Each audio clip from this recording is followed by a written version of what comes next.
Yeah, making online learning engaging for a third grader, I think there's certainly ways to do it, and the context is important. Is it going to be that way forever, or is it a bridge during a difficult time like we're in now?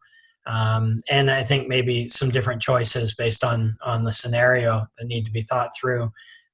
When we offered our virtual teaching academy, we actually created a document that teachers could use, and we actually called it a blueprint.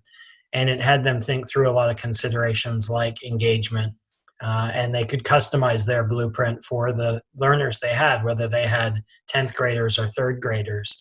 And then our sessions were delivered by people who were experts in instructional technology, who had expertise dealing with all levels within K-12. One of the things that we suggested and put forth as a best practice is that school leadership, whether it's at the district level or the school level, they need to make some conscious decisions around standardization of approach and tools.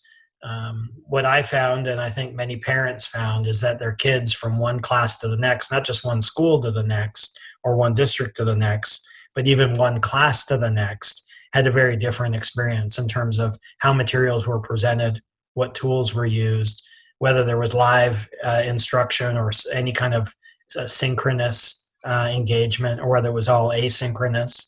And so the experience was understandably probably more choppy than consistent.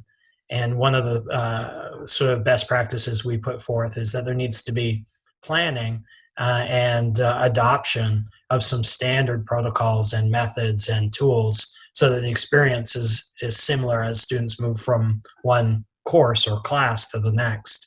And even learners who might be second or third graders can be engaged in online learning. And no one is saying it's the best method for them.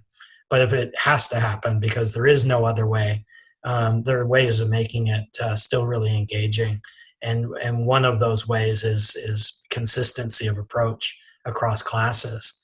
And we advocate for schools to think through some synchronous activities for younger learners because they might not be as self-driven or self-directed as to have asynchronous make quite as much sense. And so the collaboration tools allow you to break a large class down into 3 small groups and do a 40 minute session with a small group of students that may be a segment of your class, and do one of those for each segment. Might be better than just pushing documents back and forth and having it all be completely asynchronous for younger students.